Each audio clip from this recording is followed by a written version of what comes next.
Ça faisait longtemps en fait qu'on n'avait pas vu des belles chaînes de montagnes comme ça, de la végétation. Bon, ben, arrivé en République pour avoir des problèmes de moteur. Elle va en profiter, mais oui.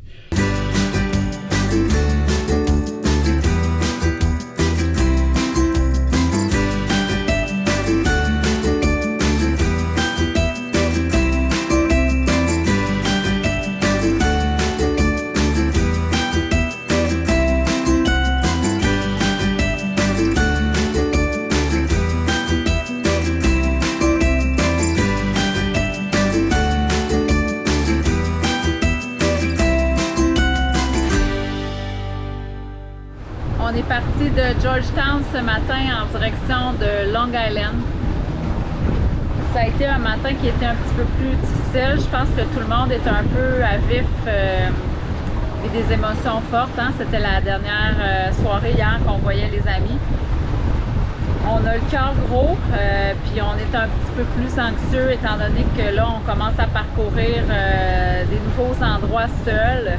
Un peu tout le monde s'est laissé dans l'émotion hier parce que la majorité des amis avec lesquels on a navigué jusqu'à maintenant retournent au Canada. Je pense que tout le monde est un peu à l'envers d'avoir quitté les amis sans vraiment réaliser que c'est pour ça. Là, il y avait beaucoup de chicanes, de petites pleurs ce matin du côté des garçons, de l'irritabilité, même entre Dominique et moi. Nous, pour nous, c'était la fin. On a du millage à faire, donc on est parti vers Long Island, qui va être le premier de plusieurs arrêts là, qui devraient nous amener à quitter les Bahamas. La prochaine étape pour nous, normalement, c'est la République dominicaine. Là. On va encore faire quelques sauts d'une île à l'autre. Notre premier arrêt va être Long Island. Puis ensuite, on devrait finir à Great Inagua, où on va faire nos procédures de clearance là, à l'immigration, c'est-à-dire obtenir nos papiers qui vont nous permettre de sortir du pays.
Dominique nous a lancé le défi à Jessica et moi de devenir la capitaine et l'amiral. Donc, je serai capitaine et Jessica l'amiral.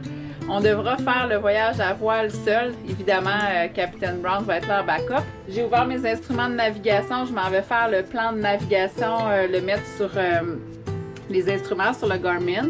J'ai fait des petits rappels à Jessica sur l'angle, comment lever l'angle, les étapes à faire. Puis je lui ai aussi montré le schéma dans les glénans avec selon le vent là, pour les allures, comment on va ajuster nos voiles. Fait que c'est parti! Girl Power! On vient de terminer les vérifications du moteur, donc on a regardé le liquide de refroidissement. Puis il en manquait, on a bien fait. Puis on a regardé l'huile aussi. Puis ça, ben il en manquait pas. Pour le plan de navigation, la première chose que je fais, c'est que je vais regarder sur Navionics.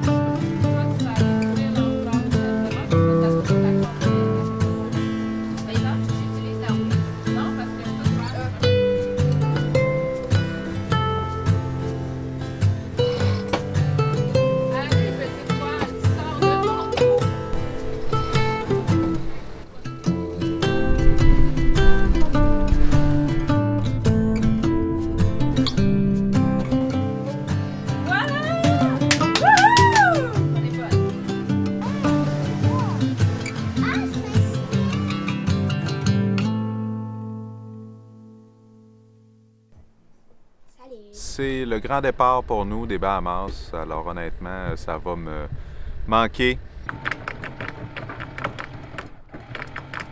On a 180 milles nautiques à faire devant nous. Alors là, on va passer le Windward Passage, qui est le détroit entre les Bahamas et les îles Turquoises au nord et l'île d'Espagnola au sud. Ça, c'est l'île qui regroupe notamment Haïti dans sa partie ouest et la République dominicaine dans la partie est, là où on s'en va, précisément à Luperon, un endroit qui est très très bien protégé là, des différentes conditions météo, puis où on espère même pouvoir peut-être laisser le bateau quelques jours, le temps de se trouver une auto, puis vraiment aller découvrir l'intérieur de l'île. J'avais des préjugés honnêtement sur la République dominicaine, j'avais pas prévu m'y arrêter longtemps. Je me disais, bah, c'est un endroit de resort et c'est tout. Tout le monde qui est allé nous a dit l'inverse. Ne boudez pas la République dominicaine. Alors, on a bien hâte de découvrir ça avec les enfants. Ça va nous changer des merveilles maritimes des Bahamas. Ça va être autre chose qu'on n'a pas vu encore. On est en pleine traversée vers la République dominicaine. Donc, ça va être le 4e pays qu'on va faire depuis qu'on est parti. Ben, le capitaine il a bien choisi sa fenêtre météo. C'est une navigation malheureusement à moteur, mais mon Dieu qu'on est bien. Les enfants dansent, Jess a fait sa petite lecture, elle a commencé ses premiers quarts aussi. Puis, ben, tous les repas étaient prêts, le bateau est propre, fait que, ben, on n'a rien à faire à part apprécier l'océan, le vent dans le cheveu.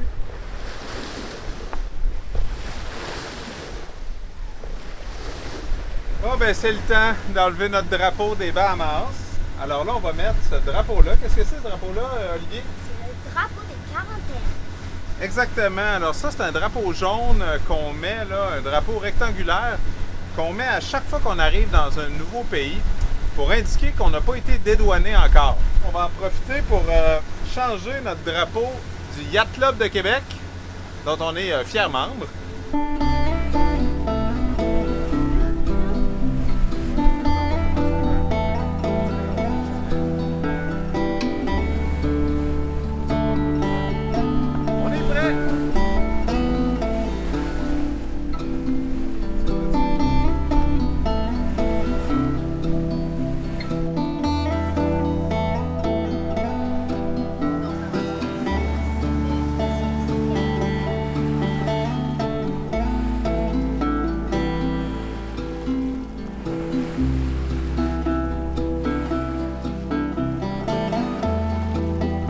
Au petit matin, on est à vue de la République dominicaine. Ça me change déjà beaucoup des Bahamas parce que on voit des montagnes, des vallées, tout ça, des choses qui sont inexistantes aux Bahamas, tout est flat.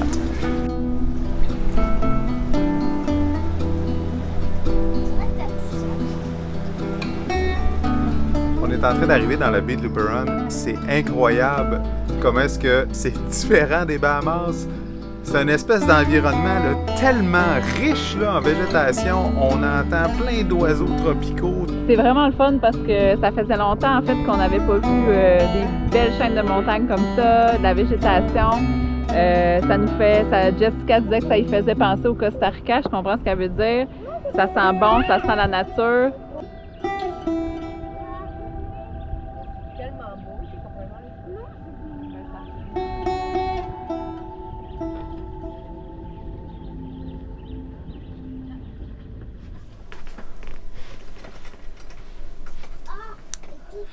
On vient d'arriver à Luperon, on vient de prendre notre mooring.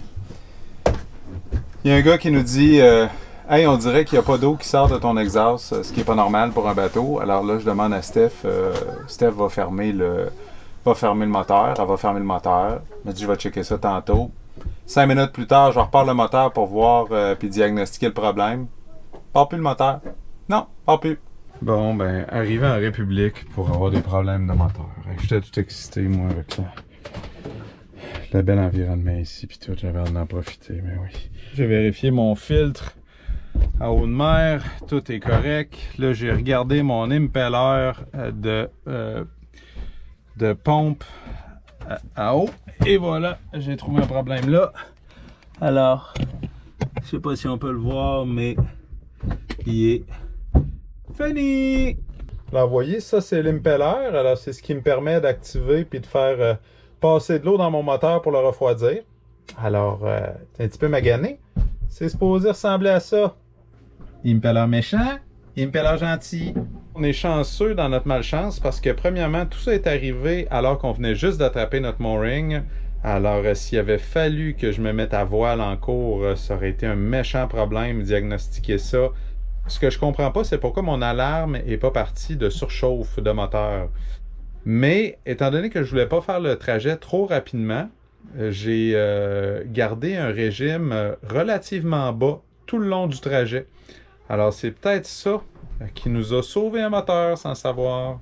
Ça peut pas juste être l'impeller qui est la cause de mon problème. Le moteur ne part plus, ne craint plus. Alors, j'ai vérifié la batterie. Tout était correct, mais peut-être qu'il y a une connexion quelque part qui est problématique. J'espère que ce problème-là, on n'a pas causé un plus grave. Là. Fait que ça va être ça qu'il va falloir vérifier. J'ai appelé Pierre, mon mentor marin, qui m'a suggéré de mettre un câble pour faire un jump avec mes batteries maison qu'on appelle, là, donc le pack de batteries qui roule tout le reste du bateau. Parce qu'on entendait un clic, mais comme s'il n'y avait pas assez de jus, tu sais, pour partir le moteur. Alors là, c'est le moment d'essayer. Et on dirait que j'ose pas. Ah! Oui! Ça fonctionne! Un petit peu, est-ce qu'il y a de l'eau qui sort? Oui! Jamais été content de même de voir de l'eau sortir du bateau. Bon! Les enfants, bienvenue en République dominicaine!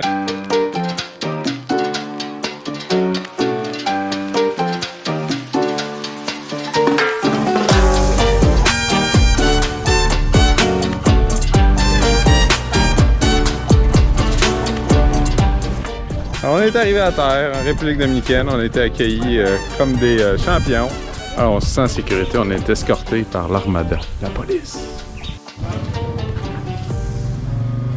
Alors, je n'avais pas d'argent. Alors ici, ils ne prennent que les dollars américains et les pesos dominicains. Évidemment, j'avais pas de pesos dominicains sur moi et pas assez de dollars américains pour payer les frais d'immigration. Alors, il a fallu partir à la recherche en ville d'argent.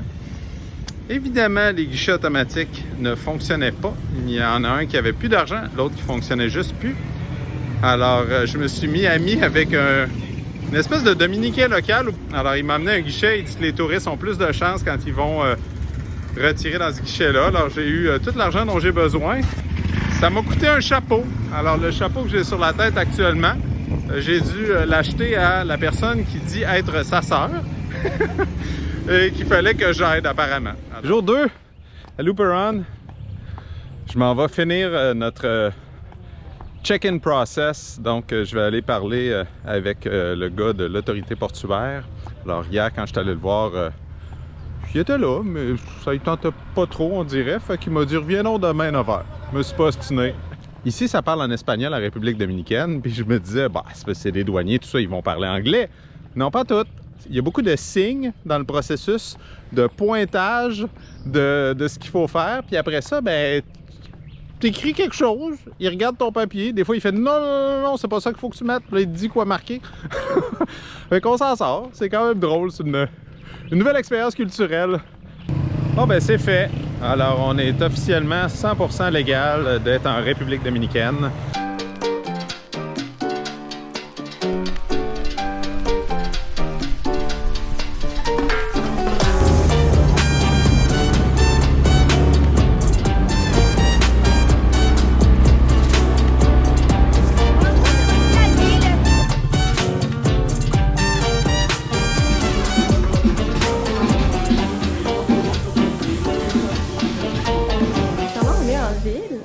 Aller au resto. On s'en va manger des churros comme dessert. T'as-tu hâte, Oli? Oui, Puis là, ben, c'est notre journée en ville parce que demain, on va s'en aller. On a loué une auto. pour aller aux chutes. Yeah! Alors, croyez-le ou non, on a trouvé un magasin de Voilà. un magasin de churros local. Regardez de quoi ça a l'air, c'est surprenant. Hola. Hola! Saludos. Ils s'occupent aussi de faire le lavage des gens ici, mais ils vendent des churros. Des gens, le lavage de leur linge. Si, est-ce que c'est bon, Benjamin, les churros? Oui. Hey. Wow. Super bon churros. Ça a coûté 100 pesos, ou l'équivalent d'à peu près 2 $. Quand on en a commandé, je pense que la fille est allée dans sa cuisine, elle a sorti son batteur, ses ingrédients, elle a fabriqué les churros. Ça a pris une bonne vingtaine de minutes, mais pour une douzaine de churros, mais c'était vraiment bon. Ah mon Dieu, qu'est-ce que c'est ça? Première expérience de conduite en République dominicaine. Mécano-Steph. C'est molle, là.